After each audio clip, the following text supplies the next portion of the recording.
Alexei Treviso, the 19-year-old at the center of controversy after throwing her baby in a hospital trash can, is claiming she didn't know she was pregnant. Her family and her boyfriend also claim they were unaware of her pregnancy. However, recently surfaced photos and videos provide evidence of Treviso sporting a noticeable baby bump. One photo captures her during cheer practice, clearly displaying the prominent bump. In another video, she can be seen cheerleading at a high school sports game, lifting another performer while showcasing her baby bump. Furthermore, surveillance footage has been released, showing Treviso entering the restroom where she later gave birth.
Alright, first of all, can you talk about how she was able to actually walk like a normal human being? Like she had not given birth at all, dude.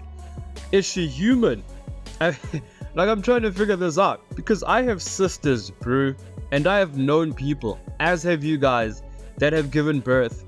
They usually can't even stand, bro, to save their lives. How was she able to actually walk like she had not given birth? Like it is a normal thing. Like she's still pregnant, perhaps. Like she was never in labor. She can't be human. I am convinced that Alexei is not human. Can you also address the issue as well? The fact that she actually insinuated, literally, that she was a Virgin Mary. That she did not know that she was pregnant. There is evidence of a baby bump, ma'am. How can you hide that? So now what also comes into question is us trying to figure out how was she planning on hiding this from her mom or her family? Was she just gonna lie and said she had a miscarriage, perhaps at the hospital, which I'm assuming is what she said before the truth came to light.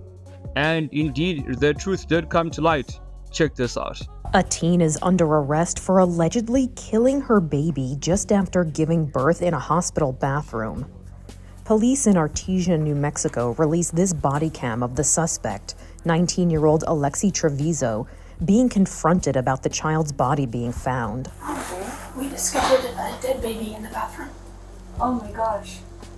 I'm sorry. It came out of me and I didn't know what to do. Lexi, I told you about this. I just asked you, baby, to tell me the truth. It was not prior to making. Authorities say Treviso denied being pregnant when she arrived at the emergency room with back pain. But medical staff determined she was pregnant. They say she went to the bathroom for 20 minutes and wouldn't open the door. When she finally emerged, staff claimed the bathroom was covered in blood. A custodian was called in to clean it up and discovered the body while taking out the trash. So when I picked it up, I realized that it was like a little heavier than it would be with just toilet paper and a trash bag in it. Treviso's mother seemed to be shocked by the whole thing. Like, how big is the baby? It's full term. What? 9 months? Nothing was crying. Lexi, have you watched the news of the girls that what they do to their babies and what they go to jail? An autopsy performed on the baby boy determined he was breathing before he was put in a trash bag and deprived of oxygen, which caused his death, according to the report. Alexi Trevizo is charged with first-degree murder, intentional abuse of a child resulting in death, and tampering with evidence. Her attorney told a local news station that he has serious problems with the charge of first-degree murder, and he will tenaciously defend his client against it. I have a lot of questions. Number one, did the mom not know that she was pregnant? You can literally visibly see in the video as she was asking the doctor how far out was she. And then the doctor obviously goes on to explain that no, it was a full term, which is obviously 9 months. How is it that the family missed this baby bump, dude? Did they think she was just gaining weight from overeating a lot? Not a chance, dude. I'm assuming she's one of those people that don't really show when they are pregnant. So she has rather those small baby bumps. So I'm assuming it wasn't as visible as it would be with a normal person. And I reiterate, a normal person, because that's the average person. Usually when a person is pregnant, you are able to actually see the baby bump. There are those special few among us that have this special ability to actually hide that baby bump. Not by choice, but simply because their physiology is built that way. Alexi Trevizo is one of those people, but it's extremely hard for me to actually believe that an entire 9 months went by and essentially her mom and everybody else around her, including her siblings, did not see a baby bump. By the looks of it, her mom didn't know. I have mixed reviews when it comes to that, but that's just my opinion. I'm 50-50 on this one. Maybe the mom knew, maybe she didn't know. Who the hell knows? I am still puzzled the fact that it took her about 20 minutes to heal. Let's say from the 20 minutes, she took about 5 minutes or so to give birth. It's more or less 15 minutes or just below that for her to actually recover. I am prone to believe that she is not a human being. She is not the same species as you and I. She definitely comes from another planet. But clearly the courts weren't playing this time around. They probably have had enough of women just giving birth and then essentially deserting or killing their babies, even though they don't kill them directly. First-degree murder charge was extremely rough, dude. I know for a fact that there are people that are against the first-degree murder charge, and then there are those people that are for it. So whether you are against it or for it, I'd argue and say that no one is wrong, essentially, in this case. And it's sad, dude. All of this could easily have been avoided. Alexa could have given birth and essentially set the child up for adoption. If you don't want your child, give birth or do the easiest thing. Go on a contraceptive. If you still get pregnant whilst you are on a contraceptive, then you can set the child up for adoption if you still want to. It's really that simple. So we can avoid such situations. No one had to die, and Alexi didn't potentially have to now go to prison for essentially for more than half her life for something that could easily have been avoided. Easily. She's currently out. She's not in custody as we speak. I know they let her out so she can actually go to high school, so she can graduate and attend her graduation. I can only imagine the kind of stares that she actually gets from her peers at her high school, because this is all over the news. I'm pretty sure her entire school actually knows about this whole entire thing. So it takes a special kind of bravery to have to go through all of that, and at the same time you also have to face the reality that you could potentially spend more than half your life in prison.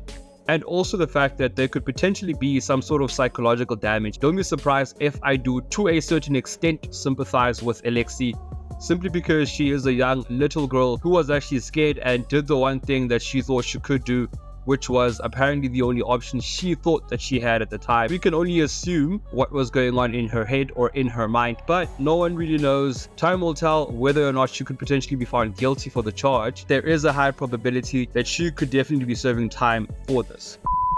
Dangerous kids and their reaction as they get life sentences in prison. Nicholas Lindsay. At age 16, Lindsay first appeared before the court for the murder of St. Petersburg police officer David Crawford, who was responding to a suspected burglary call.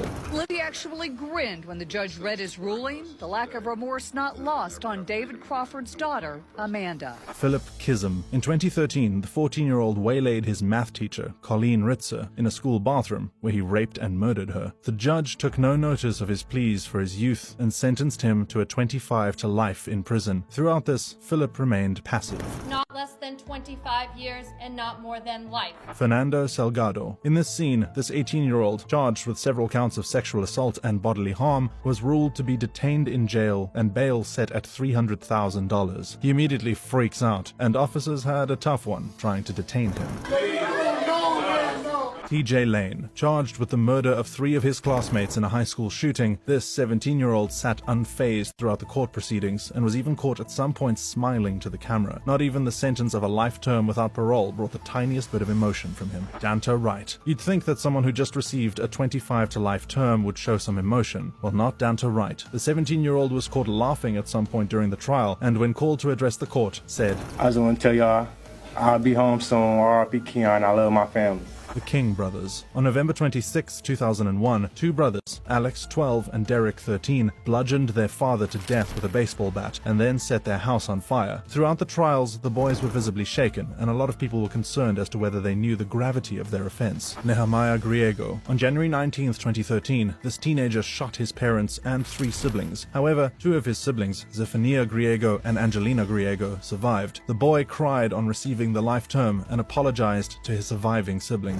I am sorry for taking our parents and our sins. I wish I can take it back, but reality is that we can't. Slenderman killers. On May 31, 2014, 2 12-year-old girls lured Peyton Leutner into a forest and stabbed her 19 times as some sort of sacrifice for the horror fictional character Slenderman. Luckily, the girl survived, and soon Morgan and Anissa were placed on trial. On hearing her sentence, Morgan broke down. I'm sorry. Dylan Schumacher. When 17-year-old Dylan Schumacher heard the sentence of a 25 to life, the teenager, who had been emotional throughout the session, could not help breaking down uncontrollably. Actually, I really didn't. I really think I did it. I didn't mean to hurt him. Lionel Tate. Talk about babysitting gone wrong. Lionel's mother was babysitting him and 6-year-old Tiffany Unick when she went to take a short nap. His lawyer argued that he accidentally killed the girl in a fake wrestling match. He remained passive as he received the life term, but this was overturned in a subsequent decision. Bever brothers. These second brother killers in 2015 killed 5 members of their family to satiate their desire to become famous serial killers. Fortunately, their 13-year-old and 2-year-old sisters survived and identified them as the killers. They portrayed no emotion whatsoever as they received a life term without parole. Kyandria Cook. This teenager is at first stunned as she receives a 20-year term for an assault and carjacking conviction after pleading guilty to the charges. She then breaks down as her family join in the emotional scene.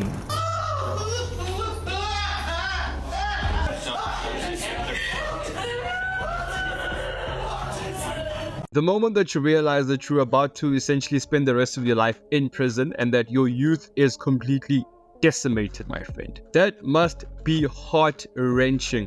At the same time, I mean, you do the crime, you pay the time, right? That's the moment that you literally realize and also understand, to a certain degree, your life will be met with nothing but 4 walls, my friend. And if you have not had the honor of having some sort of female companionship, or for the female, if you have not had the honor of being immersed in some sort of male companionship, then it's done. That dream is shot, dude. You can only wait for your parole hearing, and even then it's not even guaranteed. No ice cream dates, no going to the movies for you at night, my butt. None of that. All gone. Your freedom has literally been taken away from you because you decided to take away somebody else's freedom to live. So now, unfortunately, somebody has to pay for the consequences of causing such harm, dude.